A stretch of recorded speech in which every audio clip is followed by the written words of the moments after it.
Ne sous-estimez jamais une stalkeuse déterminée.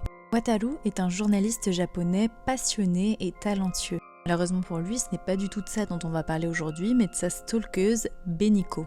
À 5 ans de ça, les deux se sont rencontrés dans le cadre du travail, mais très vite les choses ont pris une tournure un peu glauque. En fait, Beniko est devenue ultra obsessionnelle envers Wataru, le harcelant pendant 1 an au point d'être traînée en justice et d'obtenir une ordonnance d'éloignement. Mais suite à ça, plus rien. Plus de nouvelles de Beniko. Pourtant, après 4 années de tranquillité, Wataru s'est mis à recevoir des lettres obsessives détaillant les moindres détails de sa vie avec une précision dérangeante. Découvrant ses courriers, ce dernier s'est mis à fouiller son appartement, soupçonnant la présence de caméras, mais il n'a rien trouvé. De suite, il s'est demandé comment Beniko savait tout ça sur lui. Il a également alerté la police, mais rien n'y a fait. Impossible d'obtenir la moindre information sur Beniko. Il a donc à ce moment-là continué à vivre sa vie dans la crainte comme si de rien n'était. Bref, passons.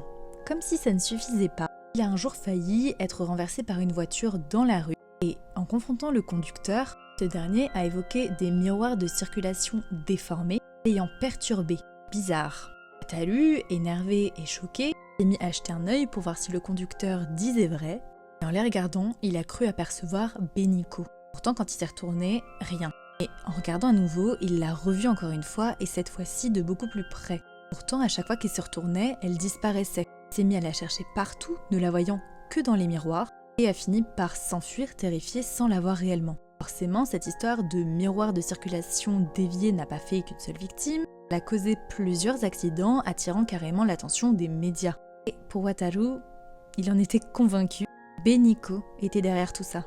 Il s'est donc mis à enquêter sur cette histoire, il est journaliste, je vous le rappelle, et laissez-moi vous dire qu'en cherchant, il a trouvé. Alors son investigation l'a en effet mené à elle, mais ça c'était sans savoir qu'elle l'avait en réalité piégé pour qu'elle le retrouve. Beniko lui a expliqué à ce moment-là, en effet, avoir déplacé les miroirs de circulation afin de le voir par projection absolument partout où qu'il se trouve dans la ville.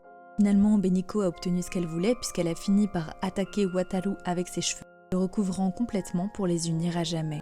Finalement, l'histoire de Beniko et Wataru, c'est un vrai rappel de la force de la détermination, du harcèlement et des limites de la réalité. Ce genre de cas-là, ça arrive malheureusement dans la vraie vie.